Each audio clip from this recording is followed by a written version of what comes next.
আর নবীর উম্মতের দল আল্লাহ তাআলা বলেন ওয়া ইবাদুর রহমানিল্লাযীনা ইয়ামশুনা আলাল আরদি হাওনা ওয়া ইযা খাতাবাহুমুল জাহিলুনা ক্বালু সালামা।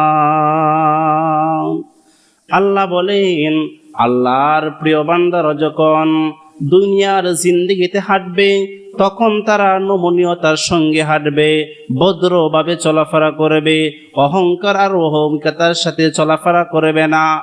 তারা যদি দুনিয়ার জিন্দেগিতে নম্রভাবে ভদ্রভাবে চলাফেরা করে তাহলে আল্লাহ তাআলা ওই সমস্ত বান্দাদেরকে জান্নাত দান করবেন। জোরে বলি সুবহানাল্লাহ।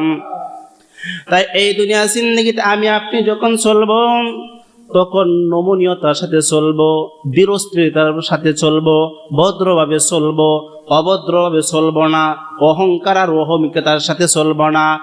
একমাত্র বিনয়ের সহিত আমরা যদি চলাফেরা করতে পারি তাহলে আল্লাহ তাআলা আপনাকে আমাকে জান্নাত দিবেন। জোরে বলে সুবহানাল্লাহ।